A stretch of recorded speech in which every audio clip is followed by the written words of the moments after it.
ఆ నియోజకవర్గ అధికార పార్టీలో సద్దుమణిగాయి అనుకున్న విభేదాలు మళ్లీ మొదటికొచ్చాయట. కొన్ని నెలలుగా పార్టీ కార్యక్రమాలకు దూరంగా ఉన్న ఆ నేత మళ్లీ రీఎంట్రీ ఇవ్వడంతో సీన్ మరోసారి హీటెక్కింది. ఆ మాజీ ఎమ్మెల్యే నారజై తన దారి తానే చూసుకుంటున్నారు అనే చర్చ జోరుగా సాగుతున్న క్రమంలో ఉన్నట్టుండి ప్రత్యక్షమయ్యారట. తానే నికార్సైన కాంగ్రెస్ నాయకుడినంటూ చెప్పుకుంటున్నారట. మరొకరి ఆధిపత్యాన్ని సహించేదే లేదని అంటున్నారు. పోచారం శ్రీనివాస్ రెడ్డి వర్సెస్ ఏనుగు రవీందర్ రెడ్డి. ఎవరిది కాంగ్రెస్, ఎవరు వలస నేత? బాన్స్వాడ్ ఎమ్మెల్యే ప్రభుత్వ సలహాదారు పోచారం శ్రీనివాస్ రెడ్డి, ఎల్లారెడ్డి మాజీ ఎమ్మెల్యే ఏనుగు రవీందర్ మధ్య కొంతకాలంగా విభేదాలు కొనసాగుతున్నాయి. ప్రభుత్వంతో కలిసి పనిచేయడానికి పోచారం శ్రీనివాస్ రెడ్డి సిద్ధపడ్డప్పటి నుంచి ఒకరంటే ఒకరికి పడదనే విషయం అందరికీ తెలిసిందే.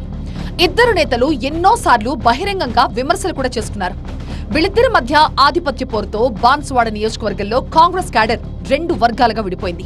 పాత వర్గం, కొత్త వర్గం అంటూ తరచుగా వివాదాలు రచ్చకెక్కడం పరిపాటిగా మారింది.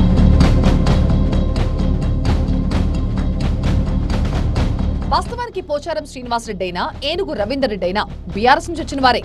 బీఆర్ఎస్ లో ఉన్నప్పుడు ఇద్దరిది గురు శిష్యుల బంధంగా ఉండేది. 2023 అసెంబ్లీ ఎన్నికలకు ముందే బీఆర్ఎస్ ను వీడి కాంగ్రెస్ లో చేరారు ఏనుగు. కాంగ్రెస్ టికెట్ మీద పోచారంపై పోటీకి దిగి ఓడిపోయారు. బీఆర్ఎస్ కారు గుర్తు మీద పోటీ చేసిన పోచారం శ్రీనివాస్ రెడ్డి తర్వాత మనసు మార్చుకున్నారు, రేవంత్ సర్కార్ కి దగ్గరయ్యారు. దీంతో ఇద్దరి మధ్య పొలిటికల్ వైరం మరింత పెరిగింది.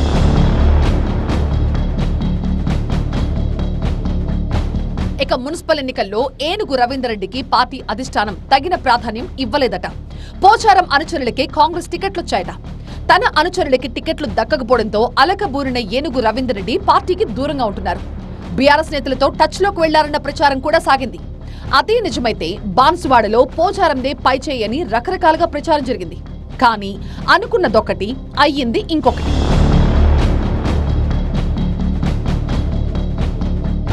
కొన్ని నెలలుగా పార్టీ కార్యక్రమాలకి దూరంగా ఉంటున్న ఏనుగు రవీందర్ రెడ్డి ఉన్నట్టుండి యాక్టివ్ అయ్యారు. కాంగ్రెస్ ఆధ్వర్యంలో చేపట్టిన ఎస్ఐఆర్ అవగాహన సదస్సు వేదికగా ఆయన చేసిన హాట్ కామెంట్స్ ఇప్పుడు మళ్లీ రచ్చరేపుతున్నాయి. పార్టీలో కొంతమంది గుత్తాధిపత్యం చెలాయించే ప్రయత్నం చేస్తున్నారని, వాళ్ల ఆటలు సాగనివ్వను అన్నారు. నిఖార్సైన కాంగ్రెస్ నాయకుడిని తానే అని కూడా అంటున్నారు.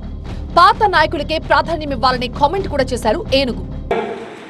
ఇష్టమున్న వ్యవహారం జరుగుతూ ఉంది. కాంగ్రెస్ పార్టీ నియోజకవర్గంలో ఉన్న మండలాధ్యక్షులు ఎక్కడ పనిచేస్తున్నారో ఏం చేస్తుందో తెలుస్తలేరు. నికాసైన కాంగ్రెస్ పార్టీలో పనిచేస్తున్నారు. ఇప్పుడు కొత్తగా వచ్చిన కాంగ్రెస్ పార్టీలో చేరిన మరి అధ్యక్షులు ఏం పనిచేస్తున్నారు, ఎవరి సమాచారం లేదు, ఏమి లేదు. నికాసైన కాంగ్రెస్ పార్టీ కార్యకర్తలు ఇలా ఊళ్ళో రగిలిపోతూ ఉన్నారు. వాళ్ళకందరికీ బాధ్యత ఇచ్చి పని చేయించుకోవాలని చెప్పి ఇలా ఈ సమావేశం పెట్టుకున్నామని చెప్పి పెట్టుకోండి అన్న, ఏం బాధ లేదు. కానీ మా పేర్లు రాకపోతే మాత్రం అక్కి చేస్తామని చెప్పి నేను చెప్పినాను. గుత్తాధిపత్యం నాది, కాంగ్రెస్ పార్టీ నేనే రాజును, నేనే మంత్రి అనే లెవెల్లో చేస్తా ఉన్నాడు.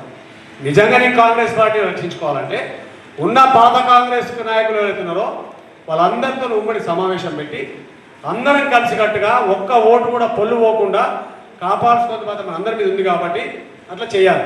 ఎక్కడా లేని బాన్సువాడ నియోజకవర్గంలో కాంగ్రెస్ నేతలు పోటాపోటీగా ఎస్ఐఆర్ అవగాహన సదస్సులు నిర్వహిస్తున్నారు. ఇద్దరు నేతలు ఎవరికి వారు వేరువేరుగా మీటింగులు పెడుతూ ఉండడంతో క్యాడర్ అయోమయానికి గురవుతోంది. అయితే నియోజకవర్గ ఇన్ఛార్జీలుగా సమావేశాలు నిర్వహించాల్సిందేనని రవీందర్ రెడ్డి అంటుంటే, పోచారం కూడా విడిగా సమావేశాలు నిర్వహిస్తున్నారు. పోచారం నిర్వహిస్తున్న ఎస్ఐఆర్ అవగాహన సమావేశానికి కాంగ్రెస్ కార్యకర్తలు వెళ్లట్లేదని ఏనుగు రవీందర్ రెడ్డి ప్రకటించడం పార్టీలో మరొకసారి చర్చనీయాంశంగా మారింది.